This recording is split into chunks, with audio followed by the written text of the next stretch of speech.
अपने स्वतः शिव चर्चा के माध्यम से बहुत कुछ सुन लिया और सुना। हम अपने सोच कर अपना गुरु के अपना प्रतीक्षामा बसिरहेको थियौँ। बर्खा दिदीको प्रतीक्षामा बसिरहेको थियौँ। उहाँ आउँदै हुनुहुन्छ।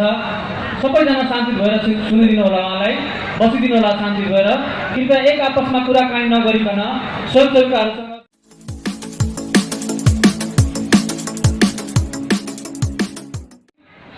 के बाद शिवशंकर गुरु भाई जो स्थानीय छथिन उनको से निवेदन है कि भजन गाने का प्रयास करते हैं।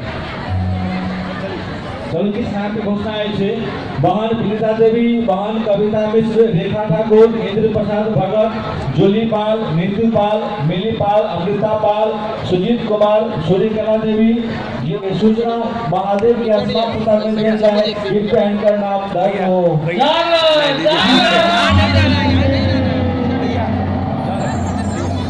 स्वयंसेवकहरूसँग निवेदन छ कि आफ्नो कार्यक्षेत्रमा गइदिनु होला। उहाँहरू कहाँ कार्यक्षेत्र छ त्यो कार्यक्षेत्रमा गइदिनु होला। अब उनका चर्चा सुनबे हम।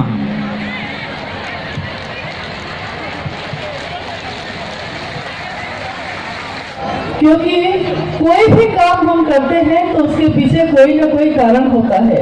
अकारण तो यहाँ कुछ भी नहीं होता, तो कोई ना कोई कारण होगा शिव के गुरु बनने और उनके शिष्यों का, वैसे शिष्यों का जिनमें दुनिया अगर देखेगी तो उसको कोई पात्रता नजर नहीं आएगी, कोई योग्यता नजर नहीं आएगी। योग्य नहीं हम, पात्र नहीं हम। यहाँ तक कि हम लोगों ने कहा कि निश्चय ही हम पतित हैं, पापी हैं, अधोगामी हैं, बहुत खराब है। लेकिन हे महादेव, हे मेरे गुरु, तुम जगत के गुरु हो, मेरे भी गुरु बन जाओ। मैं कुछ भी नहीं, लेकिन तब भी मुझको शिष्य बन के स्वीकार करो। हमारे साहब जिनको हम बड़े प्यार से वरेण्य गुरु भ्राता साहब श्री हरिनानंद जी कहते हैं। वरेण्य गुरु भ्राता का अर्थ होता है जो सबसे बड़ा हो, वरिष्ठ हो, वरेण्य हो और जिसने रास्ता भी दिखाया हो। तो महादेव तो गुरु पहले भी थे किताबों में, ग्रंथों में, शास्त्रों और उपनिषदों में, लेकिन हमारे जीवन में नहीं थे। महादेव ने ये दुनिया बनाई है, इस दुनिया में हम रहते हैं।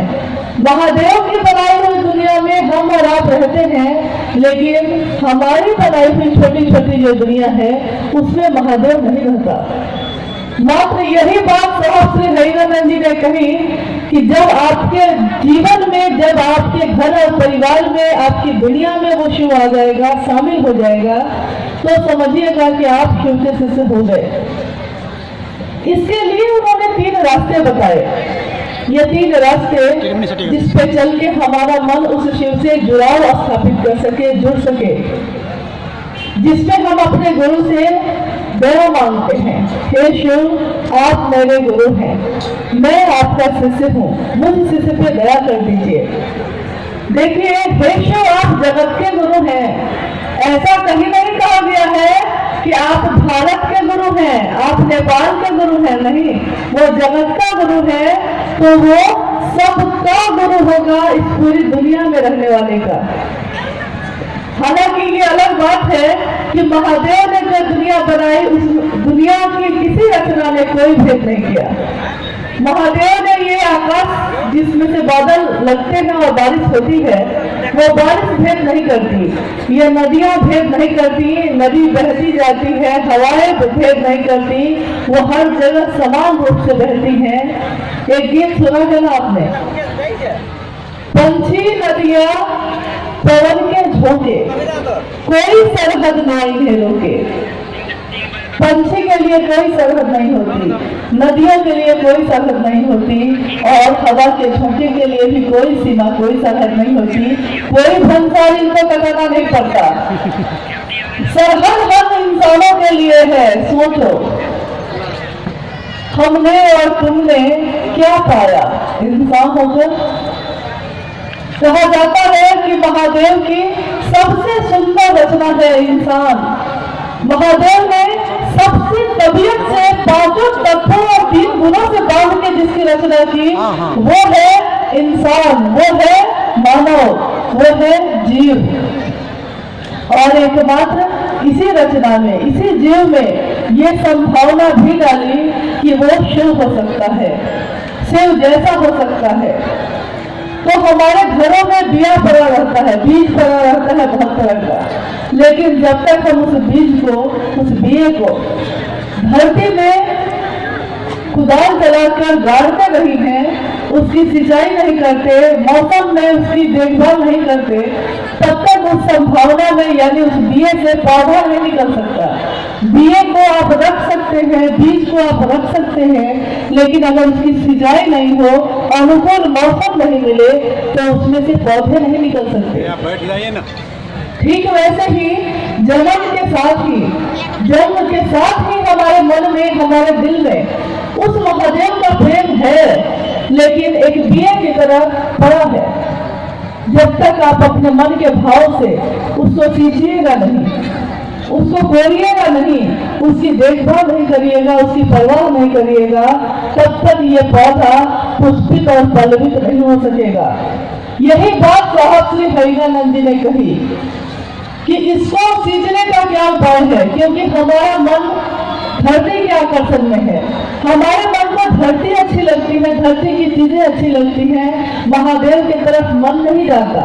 बोली से हम बोलते हैं, शरीर से पूजा करते हैं, अर्चना करते हैं, उपासना मंत्रों का जप करते हैं, लेकिन मेरा मन महादेव के लिए नहीं जाता। तो मन महादेव के लिए कैसे जाएगा? क्योंकि जंजीर चाहे सोने की हो, चाहे जंजीर लोहे की हो, लेकिन जंजीर जंजीर होती है। उसी से कैद होता है कोई और उसी से कोई मुक्त होता है।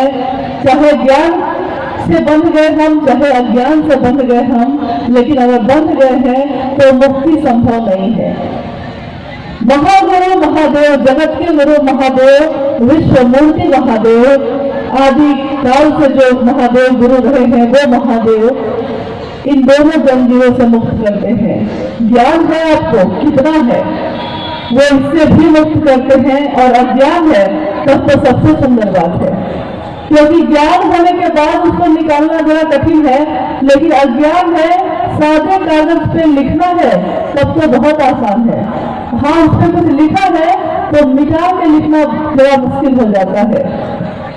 महादेव की दया ही न तो स्पर्श की जरूरत है, न तो बोली की जरूरत है, न तो किसी और चीज की जरूरत है, मात्र उनकी दया ही इन दोनों जंजीरों से मुक्त करती है।